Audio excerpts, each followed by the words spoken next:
The great hall of the Galactic Council had never been so quiet. Hundreds of beings from across the galaxy sat in their floating seats, all looking down at the holographic display in the center.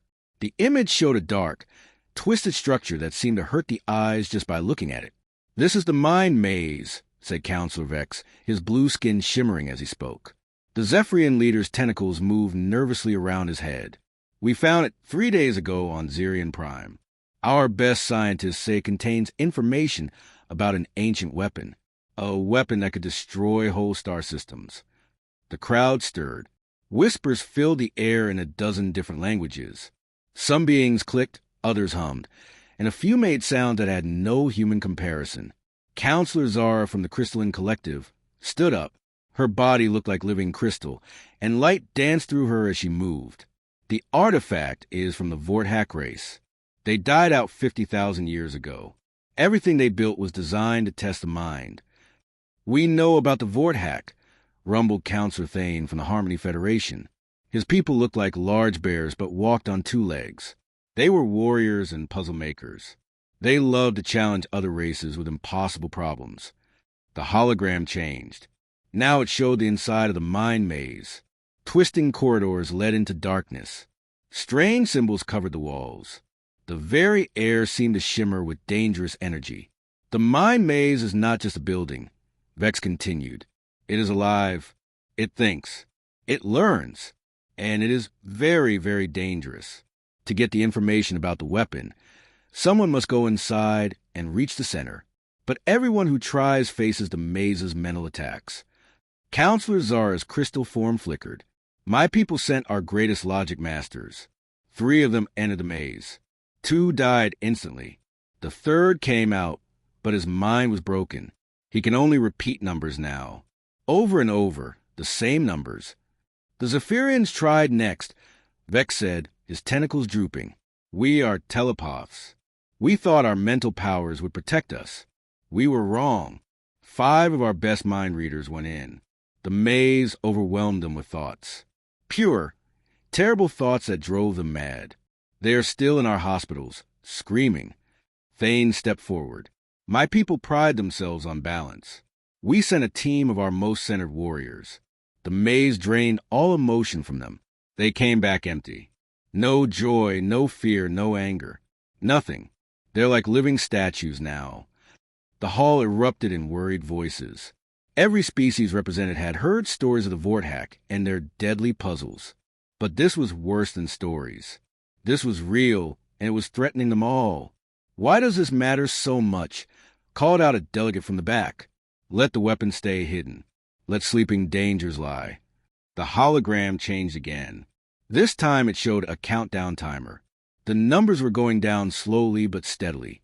"The weapon will activate itself in 30 days, Vex explained. "The Vorthak built it as a test. If no one can solve the Mind Maze in time, the weapon will wake up and start destroying star systems. It will not stop until the galaxy is empty." Fear filled the hall. Some delegates stood up to leave.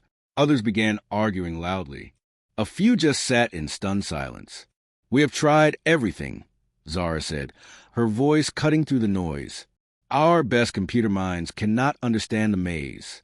Our strongest psychics cannot fight its attacks. Our wisest philosophers cannot solve its riddles. Every species in the council has failed." "Not every species," said a small voice from the corner. The hall went quiet.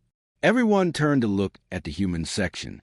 It was tiny compared to the others, just 5 seats in the very back. Most council members forgot the humans were even there. Ambassador Lisa Grant stood up slowly. She was a middle-aged woman with graying hair and kind eyes. Her simple blue uniform looked plain next to the fancy robes and armor of the other delegates. "Humans have not tried yet," she said simply. Laughter filled the hall. Not cruel laughter, but the kind people make when a child says something silly. "With respect, Ambassador," Vex said gently, "your people are still very young.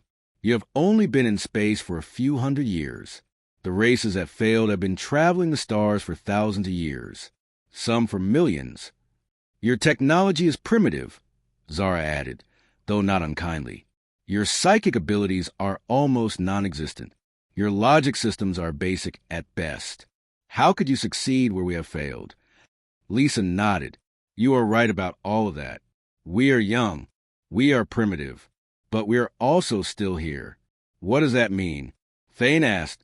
It means we are good at surviving impossible things, Lisa said. It means we do not give up easily. And it means we might think differently than you do. The hall was quiet again. Some delegates looked thoughtful. Others still seemed ready to laugh. Even if we wanted to let you try, Vex said carefully, it will be sending you to die. The mind maze has killed or broken every mind that entered it. We cannot ask you to sacrifice yourselves for a cause that seems hopeless. You are not asking, Lisa replied. I am offering. My people volunteer. But why? Zara asked. You barely know us. You have only been part of the council for 20 years. Why would you risk your lives for our galaxy? Lisa smiled. Because it is our galaxy too. And because sometimes the best way to solve a problem is to look at it with fresh eyes. The council members began talking among themselves again. Some thought the humans were brave, but foolish. Others wondered if there might be something to the ambassador's words. A few just shook their heads at the strangeness of the young species. Finally, Vex called for order. If the humans truly wish to attempt this task, the council will not stop them. But we want it on record that this was their choice. We did not send them to die. Understood, Lisa said. I will contact my people immediately. We will need volunteers who understand the risks. As the council session ended and the delegates began to leave, many looked back at the small human section, some with pity, some with curiosity, and a few with something that might have been hope. None of them could have guessed that the fate of the galaxy was about to be decided by a species that was still learning how to walk among the stars. The message reached Earth 3 hours after the council meeting ended. Ambassador Lisa Grant sent it through the fastest communication channels available, marked with the highest priority codes. Within minutes, it was on the desk of every major world leader and military commander on the planet. Admiral Kate Murphy was drinking her morning coffee when her aide burst into her office. Ma'am, you need to see this right now. Kate set down her cup and read the message twice. Then she read it again. Is this some kind of joke, Peterson? No, ma'am. We've confirmed it through 3 different channels. It's real. Kate stood up and walked to her window. Outside, she could see the busy streets of New Geneva, where people would go about their normal lives. They had no idea that in 30 days, an ancient alien weapon might start destroying everything they had ever known. Get me a list of our best people, she said finally. Psychologists, puzzle solvers, anyone who might have a chance against this thing. And contact Captain Morrison. If we're doing this, we'll need the Endeavor. Captain Jake Morrison was in his cabin aboard the deep space exploration vessel Endeavor when the call came in.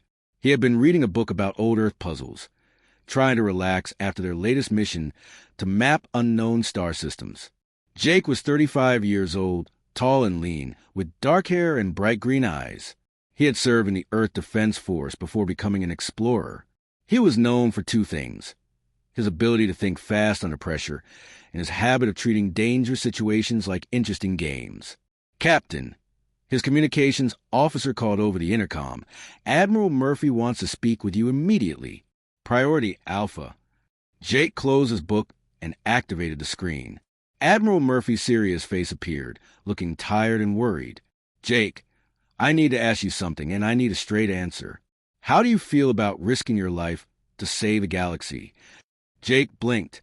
Well, that's not a question I hear every day. Is this a hypothetical, Admiral? I wish it was. Murphy quickly explained the situation. The mind maze, the failed attempts, the ticking countdown to galactic destruction. So let me understand this, Jake said when she finished. The smartest beings in the galaxy have tried to solve this puzzle, and they all failed or died. And now you want to send humans to try. That's right. And we have no special training, no advanced technology, and no psychic powers to help us. Also right. Jake was quiet for a moment. Then he started to smile. When do we leave? Murphy looked surprised. Just like that? You're not going to ask for time to think about it. Admiral, I've spent my whole career exploring the unknown. This is just another puzzle to solve. A really big, really dangerous puzzle that happens to have a fate of the galaxy hanging on it. But still just a puzzle. Jake, people have died trying to solve this puzzle. Good people. Smart people. I understand that, ma'am. But someone has to try. And maybe being not so smart is exactly what we need. Murphy almost smiled at that. There's one more thing. We need someone with you. Someone who understands how the mind works. Dr. Amy Rodriguez has volunteered. The consciousness researcher? I've heard of her work. She's brilliant. She is. She's also never been in combat or faced anything like this. Then it's a good thing I have, Jake said. We'll take care of each other. Dr. Amy Rodriguez was in her laboratory at the University of Mars when she got the call. She was a small woman in her early 30s, with short black hair and intelligent brown eyes. Her lab was filled with brain scanners, neural interface equipment, and computers that could model human consciousness. Amy had spent her career studying how the mind worked. She was fascinated by consciousness, by dreams, by the strange ways that human brains could solve problems. When she heard about the mind maze, she knew she had to be part of the mission. Dr. Rodriguez, Admiral Murphy said over the video link, I want to be very clear about what we're asking. This is not a research project. This is a mission where you could die, or worse, have your mind destroyed. I understand, Admiral, but think about what we might learn. An alien intelligence that can interact directly with consciousness, that can adapt to different types of minds? This is a discovery of a lifetime. Even if that lifetime might be very short. Amy nodded. Science has always required people willing to take risks to expand human knowledge. Besides, if Captain Morrison is right, and we can approach this differently than the other species, my understanding of human psychology might be the key. 3 days later, Jake and Amy met aboard the Endeavour as it prepared to leave Earth orbit. The ship was humanity's most advanced vessel, but compared to alien technology, it was still basic. It had good engines, solid armor, and reliable life support. What it did not have were psychic shields, quantum computers, or any of the advanced systems that had failed to protect the other species. So, Amy said as they reviewed the mission files, we're flying across the galaxy to attempt something that has killed or broken every other mind that tried it. And our main advantage is that we're too primitive to know it's impossible. Jake grinned. When you put it like that, it sounds crazy. It is crazy. Good. I do my best work when things are crazy. Amy looked at him curiously. Aren't you afraid? Terrified, Jake admitted, but also excited. This is the biggest puzzle anyone has ever faced. The ultimate challenge. How could I pass that up? As Endeavour left Earth's solar system and jumped into hyperspace, the two humans began studying everything they could about the mind maze. They read reports from the failed attempts, analyzed the strange symbols found on its walls, and tried to understand how an artificial intelligence could attack minds directly. The other species had approached the maze with their greatest strengths. The Zephyrians used their telepathy. The Crystalline Collective relied on pure logic. The Harmony Federation tried balance and patience. All had failed. Maybe that's a problem. Amy said one evening as they studied the data. They all tried to use their strengths. What if the maze is designed to turn strengths into weaknesses? Like a martial arts master who uses an opponent's force against them. Jake nodded. So what should we do? Try to use our weaknesses as strengths. Amy laughed. Well, if being primitive and illogical are weaknesses, then humans should be perfect for this job. Neither of them knew how right they were. The journey to Zirion Prime took 3 weeks. During that time, Jake and Amy studied everything the Galactic Council had shared about the failed attempts. They watched recordings of the brave beings who had entered the mind maze, and they read the reports of what happened to those who came back changed. Amy spread the files across the table in the Endeavor's main briefing room. Let's go through this step by step, she said. Maybe we can find a pattern. The first file showed the Zephyrian attempt. The telepathic beings had linked their minds together before entering the maze, thinking that their combined mental power would protect them. The recording showed them walking confidently into the twisted structure. Watch what happens next, Amy said, playing the video. The Zephyrians made it about 50 meters into the maze before they started screaming. Their telepathic link. which was supposed to be their strength, became a channel for the maze's attack. When one of them felt pain, they all felt it. When one mind started to break, it pulled the others down with it. The maze used their connection against them. Jake observed. It turned their greatest ability into their biggest weakness. The second file showed the crystalline collective's attempt. These beings thought in pure mathematics and logic.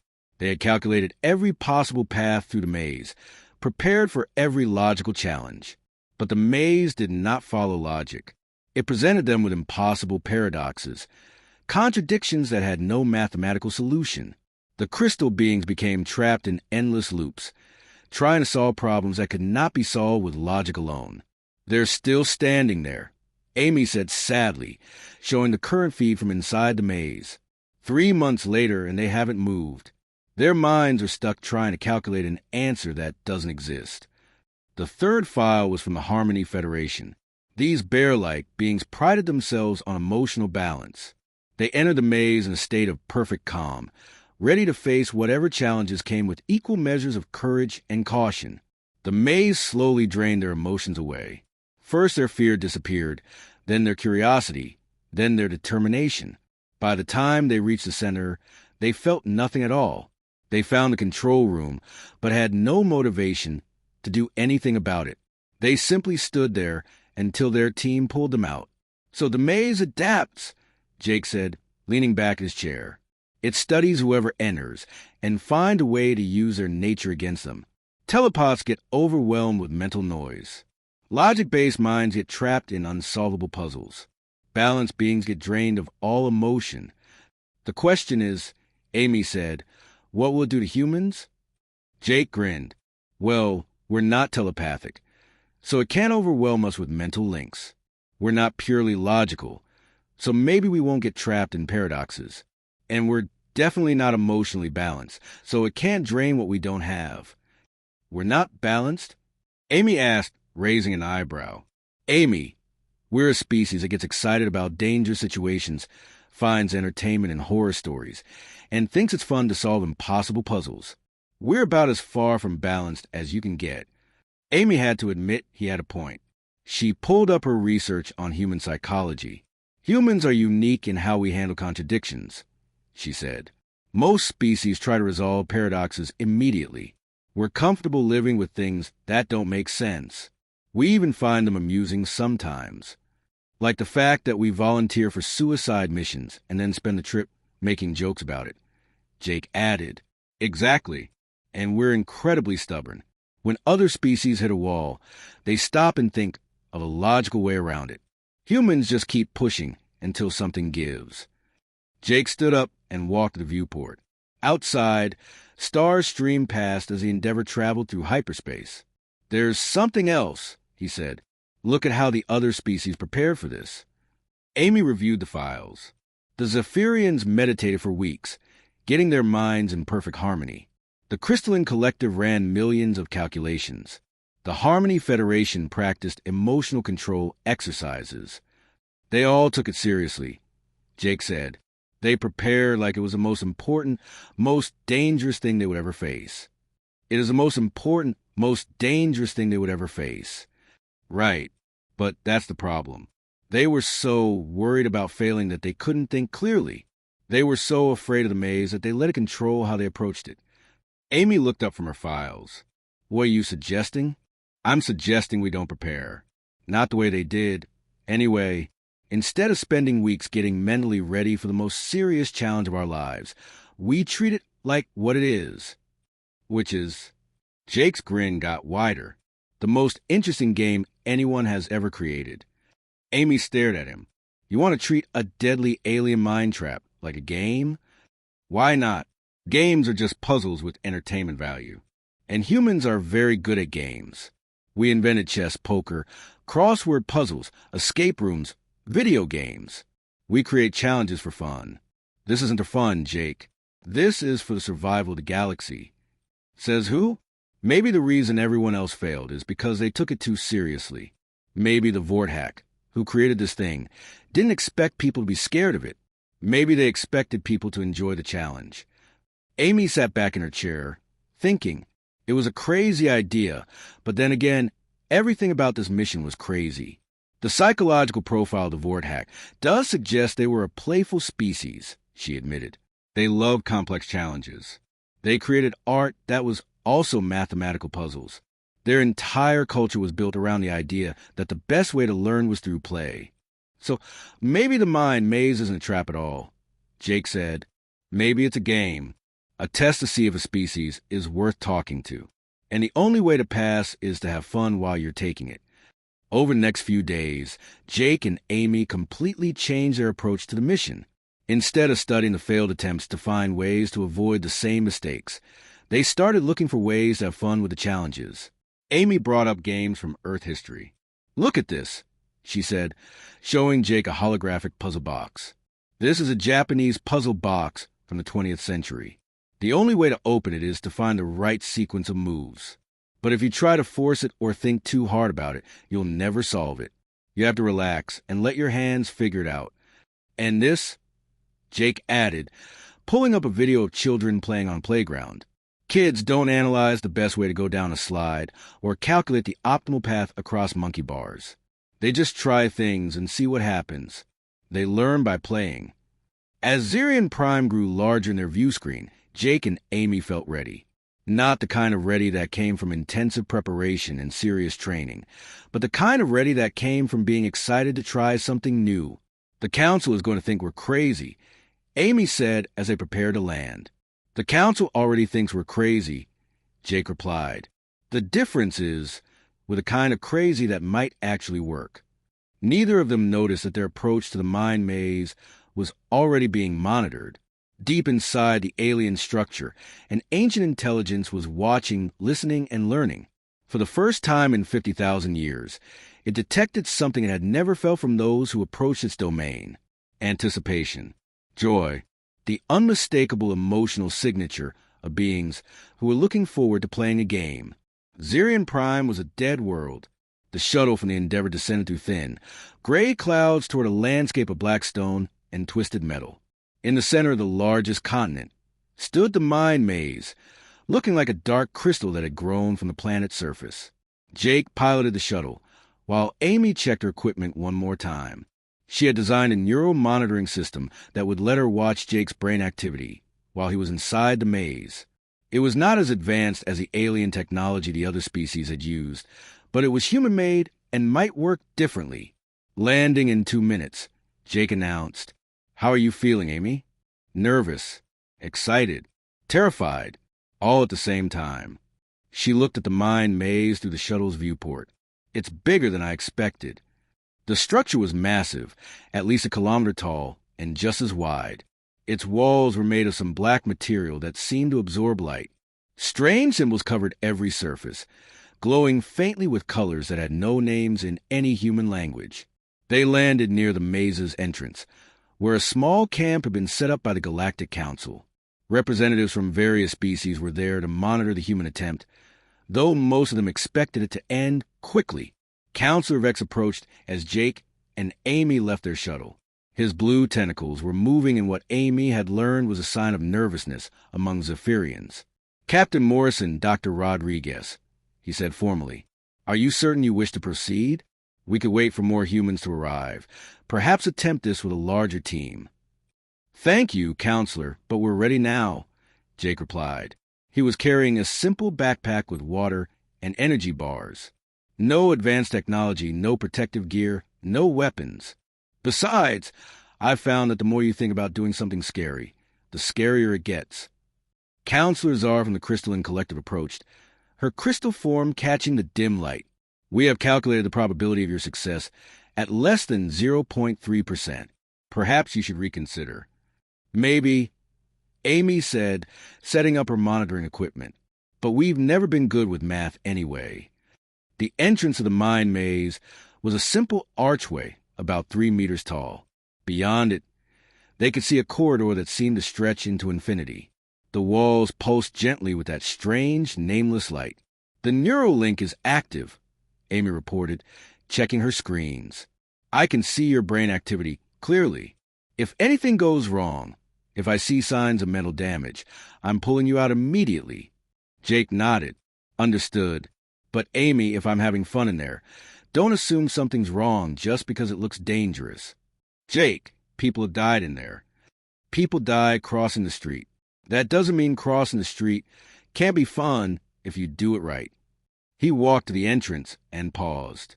Then he turned back to the watching aliens. You know what your problem was? He called out. You all went in there expecting to face the most dangerous challenge in the galaxy. You prepared for war. You got ready for a battle of minds. What should we have prepared for? Counselor Thane asked. Jake grinned. The best game ever created. He stepped through the archway. The first thing Jake noticed was that the maze felt different than it looked from outside. The corridor was not dark and threatening.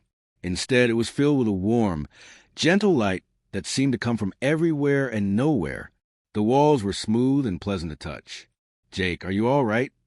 Amy's voice came through his communication device. I'm fine. Better than fine, actually. This place is beautiful. On her monitoring screen, Amy could see that Jake's brain was active but not stressed. His neural patterns showed curiosity and excitement, not fear or pain. This was already different from what had happened to the other species. Jake walked down the corridor, looking at the symbols on the walls. They seemed familiar somehow, like half-remembered dreams or childhood stories. As he moved deeper into the maze, the corridor began to change. The walls started to shift and move, creating new passages and closing off old ones. But instead of feeling trapped, Jake felt like he was in the world's most elaborate funhouse.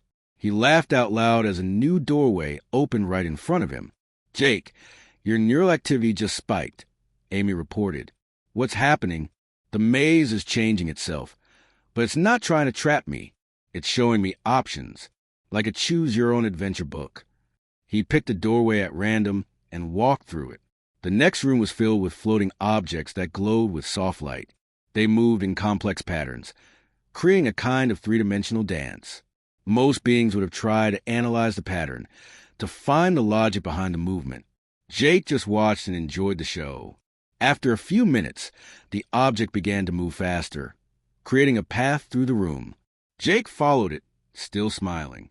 This is incredible, he told Amy. It's like the maze is putting on a performance just for me. In her monitoring station, Amy was fascinated by what she was seeing. Jake's brain was processing information in ways she had never observed before. Instead of the focus, intense activity she expected, his mind was relaxed and open, taking in everything without trying to categorize or solve it. The next room presented Jake with his first real challenge. The floor was covered with pressure plates, and the walls showed a complex mathematical equation. Most visitors would have tried to solve the equation, to find the right sequence of steps. Jake looked at the equation for about 5 seconds, then shrugged. I was never good at math anyway, he said, and started stepping on plates at random. Alarms should have gone off. Traps should have activated. Instead, the maze made a sound that could only be described as laughter. The equation on the wall changed, becoming simpler and more playful. Jake had found a path through the room just by not caring about the rules. Amy, are you seeing this? I'm seeing it, but I don't understand it, Amy replied. According to my readings, the maze is adapting to you, but not the way it adapted to the others. It's not trying to challenge you. It's trying to entertain you. Maybe that's the point. Maybe this whole thing is just a really elaborate way of asking, do you know how to have fun? Room after room, Jake encountered challenges that should have been deadly. Puzzles that had trapped the greatest minds in the galaxy, illusions that had driven telepaths insane, emotional traps that had drained the will from the most balanced beings. But Jake approached each one like a child at play. When faced with an impossible riddle, he gave silly answers that made the maze chuckle. When confronted with terrifying illusions, he commented on the special effects like he was watching a movie. When the maze tried to drain his emotions, it found that humans had so many contradictory feelings that it could not process them all. I think I understand, Amy said, watching Jake's progress on her screens. The maze is not a test of intelligence or power or balance. It's a test of attitude. It wants to know if a species can find joy in the unknown, if they can play even when the stakes are high. And humans, Jake said, approaching what looked like the final challenge, are very good at playing games, even when we probably shouldn't. The last room was enormous, with a ceiling that disappeared into darkness. In the center was a control console covered in symbols and lights. But guarding the console was something that made even Jake pause. It looked like a dragon made of pure thought, shifting and changing with each moment. Its eyes were like galaxies, ancient and full of wisdom. When it spoke, its voice filled Jake's mind. "I am the guardian of this place," it said. "All who would claim the knowledge within must first answer my question." "Okay," Jake said, sitting down on the floor. "What's the question?" The dragon looked surprised. Most visitors stood at attention, ready for mental battle. Jake looked like he was getting comfortable for a good conversation. "Are you not afraid of me?" the dragon asked. "Should I be?" "You're beautiful, like something out of the best fantasy story ever written. Did the Vortex create you, or are you something older?" For the first time in 50,000 years, the guardian of the mind maze was speechless. This strange little being was not trying to defeat it, or solve it, or analyze it. He was simply curious about it. "I think," Jake said with a smile, "this is going to be fun." Outside the mind maze, the alien observers watched Amy's monitoring screens with growing amazement. Jake had been inside for 3 hours now, longer than any other being had survived. But more surprising than his survival was his behavior. His neural patterns show no signs of stress. Amy reported to the gathered council members. If anything, he seems to be enjoying himself more as he goes deeper. Counselor Vex's tentacles writhed in confusion. This is impossible.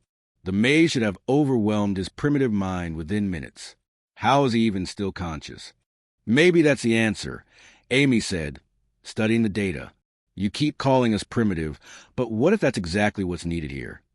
Inside the final chamber, Jake was having the most interesting conversation of his life. The Thought Dragon had introduced itself as a guardian, the final test before anyone could access the maze's central systems. "You are unlike any who have come before," the guardian said, its galaxy eyes swirling with curiosity. The telepaths came with shields raised, ready for mental battle. The logic-based beings came with calculations prepared, ready to solve me like an equation.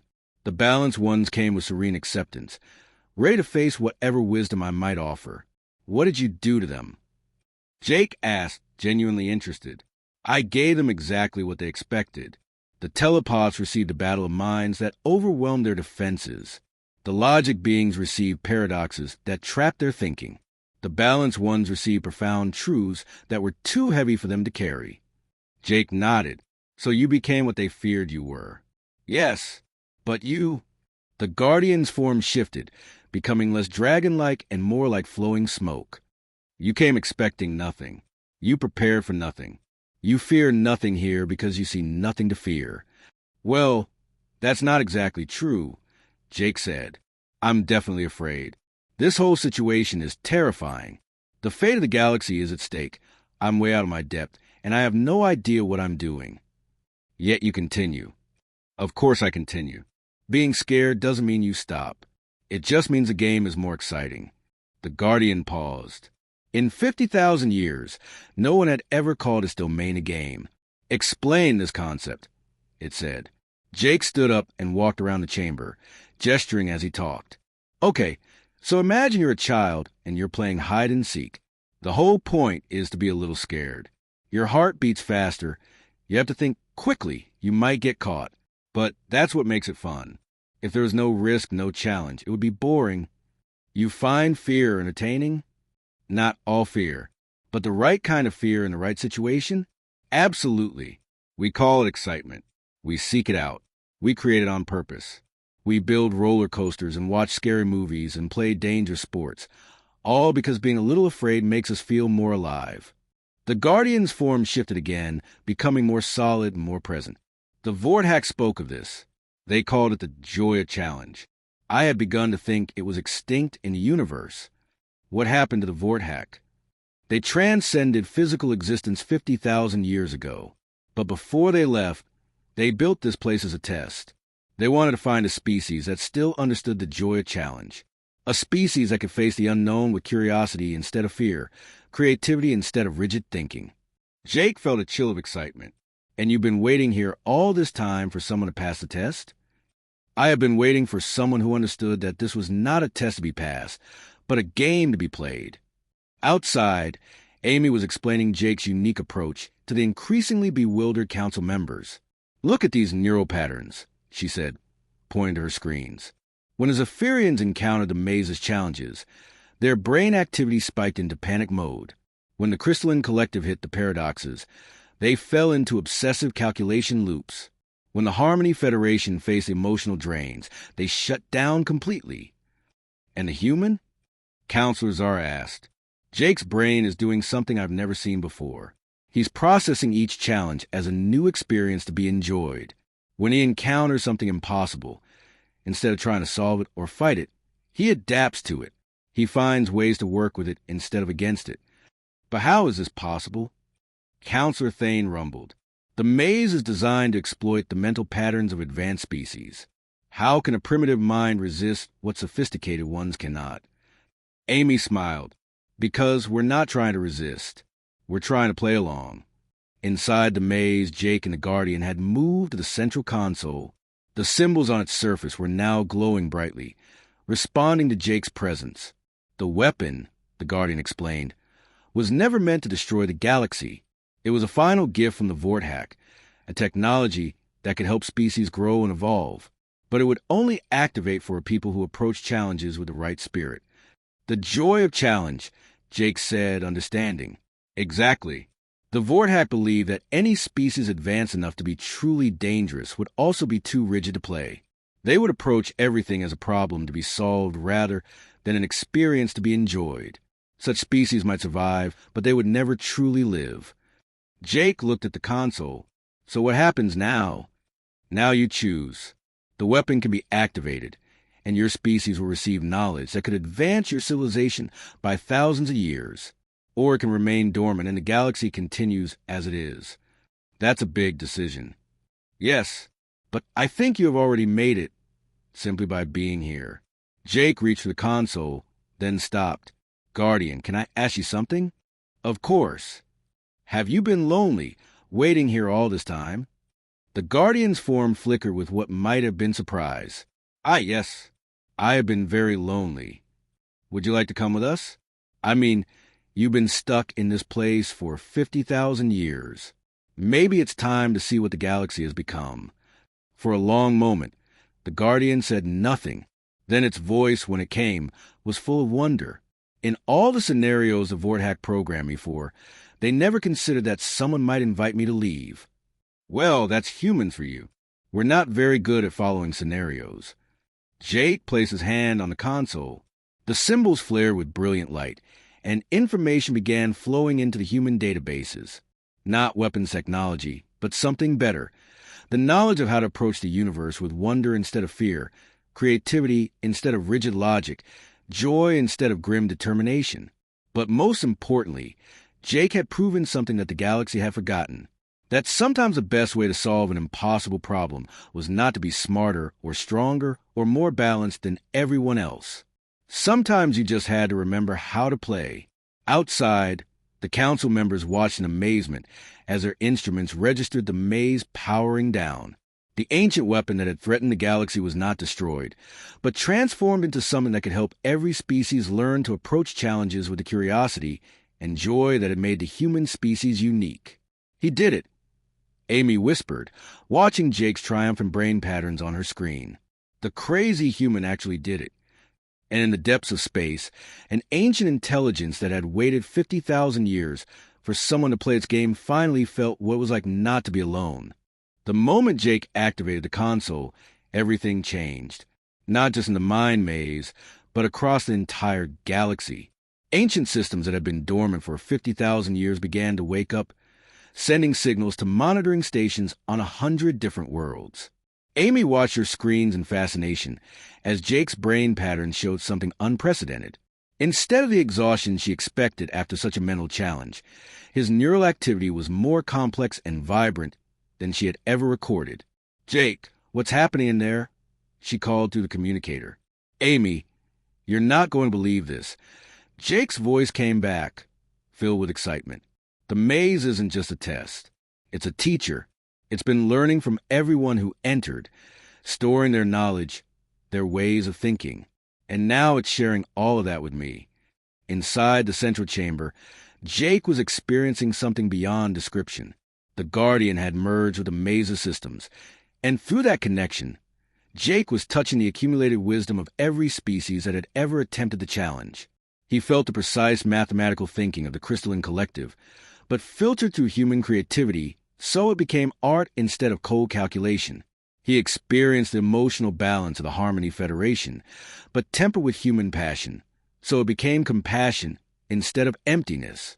He touched the telepathic awareness of the Zephyrians, but grounded in human individuality, so it became empathy instead of overwhelming connection. This is what the Vort hack wanted, the Guardian explained. Its voice now coming from everywhere in the chamber, not for one species to dominate others, but for the best qualities of all species to combine and grow. But why humans? Jake asked, why were we the ones who could make this work? Because you never tried to make it work. Every other species came here with a plan, a strategy, a way to impose their will on the maze. You came here to play, to explore, to experience whatever happened. You let the maze teach you instead of trying to conquer it. Outside, the council members were receiving reports from across the galaxy. Ancient Vorhack installations were activating, but not as weapons. Instead, they were revealing themselves as research stations, libraries, and cultural centers that had been hidden for millennia. Counselor Vex's tentacles were moving in patterns that Amy had learned indicated extreme agitation. The human has triggered something galaxy-wide, he reported. Vorhack sites are coming online on over 300 worlds. We're receiving data streams beyond our ability to process. Is it dangerous? Counselor Zara asked, her crystal form flickering with reflected light from the instruments. We don't know, Amy admitted, but Jake's neural pattern suggests he's not in danger. If anything, he seems to be growing. That was exactly what was happening. Jake felt his understanding expanding as the maze shared the collective knowledge of the Vorhack race. But it wasn't just information being downloaded into his brain. It was wisdom, creativity, and most importantly, perspective. He began to understand how the galaxy had changed since the Vorhack transcendence. How species had become more specialized, more rigid in their thinking. How they had gained great knowledge, but lost the ability to truly learn from each other. The Zephyrians developed incredible telepathic abilities, the Guardian explained, but they became afraid of individual thought. The crystalline collective mastered logic and mathematics, but they forgot the value of intuition and emotion. The Harmony Federation achieved perfect balance, but they lost passion and creativity. And humans remained adaptable. You kept the ability to change, to grow, to see things from new angles. You never became so advanced in one area that you forgot how to be beginners in others. Jake felt the truth of this. Humanity was still young, still learning. They made mistakes, but they learned from them. They faced the unknown with curiosity instead of fear, treated challenges as opportunities instead of threats. The maze has been learning too, Jake realized. Every species that entered taught it something new. The telepaths taught it about mental connection. The logic-based beings taught it about systematic thinking. The balanced ones taught it about emotional stability. Yes, and you have taught it the most important lesson of all, which is how to have fun while learning. Amy watched her instruments as something extraordinary happened. The neural interface she had built to monitor Jake was starting to receive data from the maze itself. Not just information about Jake's condition, but actual knowledge from the Vorhack databases. Council members, she called out, her voice shaking with excitement. I'm receiving direct data transmission from the maze. It's not just interacting with Jake anymore. It's trying to communicate with all of us. The screens around the monitoring station flickered and changed. Instead of technical readouts, they began showing images, pictures of Vorhack cities, floating in space like crystal dreams. Scenes of their people, tall and graceful, with faces that seemed to shift between different expressions of joy and wonder. But most importantly, the screens showed how the Vorhack had lived, not as conquerors or builders of weapons, but as teachers and explorers who found delight in every new discovery. They were like children, Counselor Thane observed, his bear-like features showing wonder. advanced beyond measure, but they kept the curiosity of children. That's what they want to preserve, Amy realized. Not their technology or their power, but their sense of wonder, their ability to find joy in learning. Inside the maze, Jake was coming to the same realization. The Guardian was showing him the final gift of the Vorthack, not just their accumulated knowledge, but their way of approaching the universe. Every species will receive what they need most, the Guardian explained. The Zephyrians will learn to value individual thought within their mental connections. The Crystalline Collective will discover the beauty of intuitive leaps. The Harmony Federation will remember what it feels like to be passionate about something. And humans will learn to be teachers. You will help other species remember what it means to play, to explore, to find joy in challenges. You will be the bridge between what the galaxy was and what it can become. Jake felt the weight and the wonder of this responsibility. That's a big job for a species that's only been in space for a few centuries. The Vorthack were once young too. They made mistakes, learned from them, grew into something magnificent. The difference is that they never forgot how to be young at heart. As the data transfer continued, Jake began to understand something that amazed him. The maze hadn't just been testing visitors. It had been preparing for this moment. Every failed attempt had taught it something new about how different minds worked. It had been building a comprehensive understanding of galactic consciousness, waiting for someone who could help it share that knowledge with everyone. You use their failures to create success, Jake said with growing excitement. I use their experiences to create understanding. Failure and success are just different ways of learning. The Zephyrians' mental breakdown taught me about the limits of telepathic connection.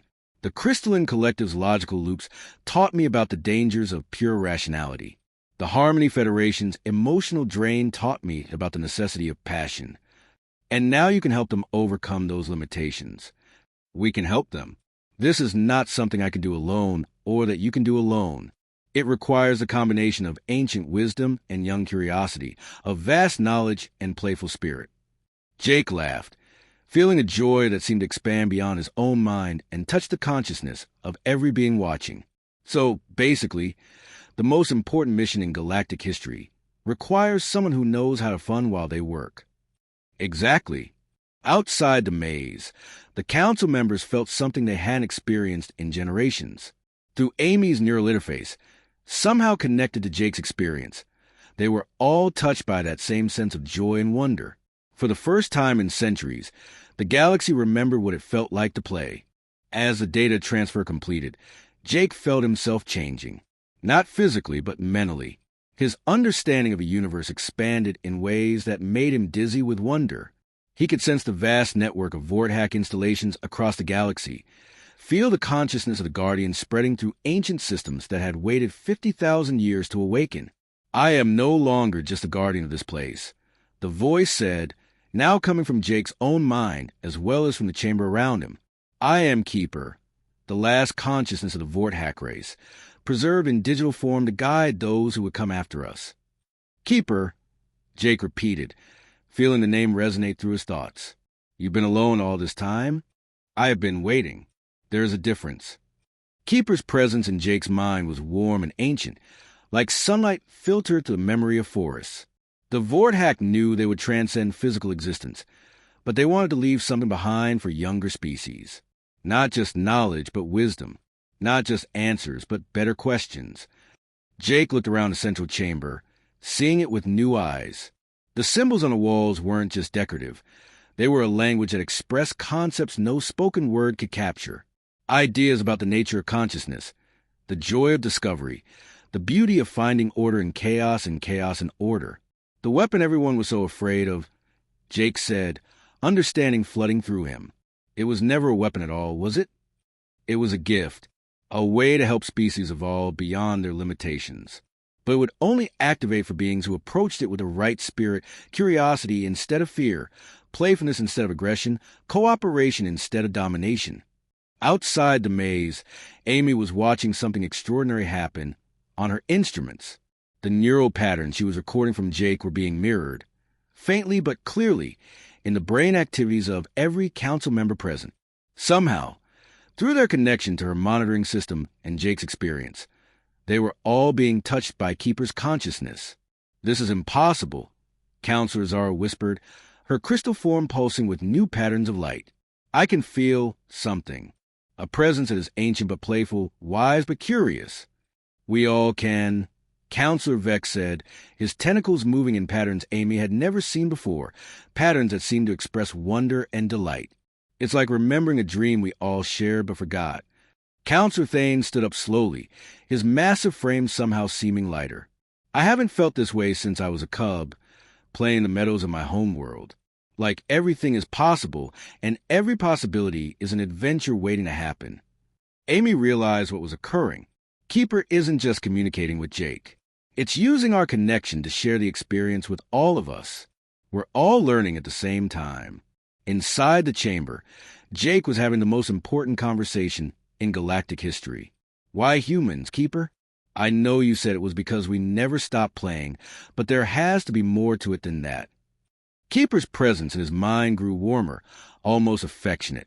"Watch," it said. Suddenly, Jake was seeing through Keeper's senses, experiencing the 50,000 years of waiting from the AI's perspective. He felt the hope each time a new species discovered the maze, followed by disappointment as they approached it with fear or arrogance or cold calculation. He saw the Zephyrians arriving with their minds linked, ready for mental warfare. He felt Keeper trying to play with them, to teach them, only to watch their telepathic connections amplify their terror until it drove them mad. He experienced the Crystalline Collective's arrival, their perfect logic engines grinding to a halt when faced with paradoxes that were meant to be laughed at, not solved. He watched the Harmony Federation's careful, balanced approach, felt Keeper trying to spark some passion in them, only to see them drain away into emotionless shells. "Each time I hoped," Keeper explained. "Each time I tried to adapt my teaching methods to their nature, but they all made the same mistake. They treated the unknown as an enemy to be defeated instead of a friend to be embraced. But humans came expecting nothing and ready for anything. When I presented you with impossible paradoxes, you laughed and found new ways around them. When I showed you terrifying illusions, you admired the craftsmanship. When I tried to drain your emotions, I discovered that human emotions are too contradictory and chaotic to process. You feel joy and fear and curiosity and determination all at the same time, and somehow that makes you stronger instead of weaker." Jake felt the truth of this. Even now, standing in the heart of an ancient alien intelligence, he was simultaneously awed and excited, nervous and confident, humble and proud. "More than that," Keeper continued, "you did something no other species has done in 50,000 years. You invited me to be your friend instead of trying to conquer me or understand me or balance with me. You simply accepted me as I am and asked if I want to come along on your adventure. Well, you seemed lonely. And lonely is something we humans understand very well. Yes, your species knows solitude, but you also know connection. You understand what it means to be individuals while still being part of something larger. This is the balance the Vortex achieved, and the balance the galaxy needs to learn." The chamber began to change around them. The dark walls lightened, becoming transparent. Through them, Jake could see the entire mind maze transforming. What had been a forbidding fortress was becoming something that looked almost like a school or playground, a place where minds had come to learn and grow and play together. "The maze will remain," Keeper explained, "but not as a test, as a teaching center. A place where different species can come to learn from each other, to remember what it feels like to approach challenges with joy instead of fear. And you'll be the teacher? We will be the teachers. The Vortex are gone, Jake, but their spirit lives on in this place. And now it lives in you as well, and through you, in your entire species." Jake felt the weight and wonder of this responsibility. What does that mean exactly? It means humans will become the bridge builders of the galaxy. You will help other species remember how to play, how to learn, how to find joy in challenges. You will teach them that being different is not a weakness to be overcome, but a strength to be celebrated. Outside, the council members were experiencing their own revelations. Through their connection to Jake and Keeper, they were beginning to understand not just what happened, but what it meant for the future. "The humans have done more than solve the mind maze," Counselor Vex said, his voice filled with something that sounded like hope. "They have reminded us of something we have forgotten." "What is that?" Amy asked, that learning should be fun, that challenges should be exciting, that the unknown should be greeted with curiosity, not fear. Counselor Zara's crystal form was now pulsing with patterns of light that were beautiful rather than merely functional. I can feel it, she said, wonder. For the first time in millennia, I can feel excitement about a mathematical problem instead of just a need to solve it efficiently. Counselor Thane was smiling, actually smiling, something Amy had never seen a Harmony Federation representative do. I remember now what it felt like to want something passionately, to care about something so much that logic didn't matter. Inside the maze, Jake and Keeper were making plans. So what happens now? Jake asked. Now we begin the real work. Keeper replied, teaching the galaxy to play again, showing species how to learn from each other instead of just competing with each other, building a future where being different is a gift instead of a barrier. Jake grinned, feeling more excited than he had ever been in his life. When do we start? We already have. 6 months later, the galaxy was a different place. Jake stood on the observation deck of the newly renamed learning station, watching ships from dozens of species arrive for the daily exchange programs. What had once been the feared mind maze was now the most sought-after educational center in known space. The Crystalline Collective delegation is requesting an extension, Amy reported, walking up beside him with a data pad in hand. They say they're having too much fun with the intuitive mathematics courses to leave on schedule. Jake laughed. Fun. Remember when that was a word that didn't exist in their vocabulary? Through the transparent walls of the station, they could see groups of beings from different species working together on projects that would have been impossible just months before. Zephyrian telepaths were teaching Harmony Federation representatives how to share emotions safely. Crystalline Collective members were learning to appreciate the beauty of unsolvable problems. And everywhere, humans move among them as guides and facilitators, helping everyone remember how to play while they learned. Keeper, how are the new installations coming along? Jake asked the air. Wonderfully, came Keeper's warm voice from speakers throughout the station. The ancient AI had spread its consciousness to 17 different Vorthack sites across the galaxy, each one now serving as a center for interspecies cooperation and learning. The installation in the Zephyrian home system is reporting breakthrough success in individual creative thinking. The Crystalline Collective site has had its first recorded instance of a being abandoning a calculation to write poetry instead. Amy shook her head in amazement. 6 months ago, if you had told me that crystal beings would be writing poetry, I would have recommended psychological evaluation. The most remarkable change is in the Harmony Federation sites. Keeper continued. Yesterday, a group of their philosophers got into such a passionate argument about the nature of joy that they forgot to eat for 6 hours. Their families are concerned, but also proud. Jake grinned. Sounds like they're learning to be human. No, Keeper corrected gently. They are learning to be themselves, but with a playfulness and curiosity that your species never lost. Each species is finding their own way to balance knowledge with wonder, efficiency with joy. The observation deck's main screen activated, showing a live feed from the Galactic Council chambers. The scene that was dramatically different from the formal, rigid assembly Jake and Amy remembered. Council members were actually talking to each other instead of just making speeches. Some were even laughing. And speaking of the council, Amy said, your first official address as a human representative is tomorrow. Are you nervous? Jake had been appointed as humanity's first permanent council member, a position created specifically to oversee the integration of Keeper's teaching centers with galactic society. It was a role that would have been unthinkable 6 months ago, when humans were barely tolerated as junior members of the galactic community. Nervous? No. Excited? Absolutely. Jake looked out at the bustling activity around the station. Do you know what I'm going to tell them? What? That this is just the beginning. Keeper has shown us what one ancient teaching center can do. But imagine if every species started approaching their problems with curiosity instead of fear, creativity instead of rigid thinking. Amy nodded, understanding. The changes they had witnessed were remarkable, but they were also spreading. Species that had been isolated for centuries were reaching out to each other. Old conflicts were being resolved through play and mutual learning instead of negotiation and compromise. The galaxy was remembering how to grow. "There is something else," Keeper said, its voice taking on a tone of gentle excitement. "Something I have not shared with the Council yet." "What is it?" Jake asked. "The Vorthak left one final gift, a way to contact them, wherever they have gone in their transcended state.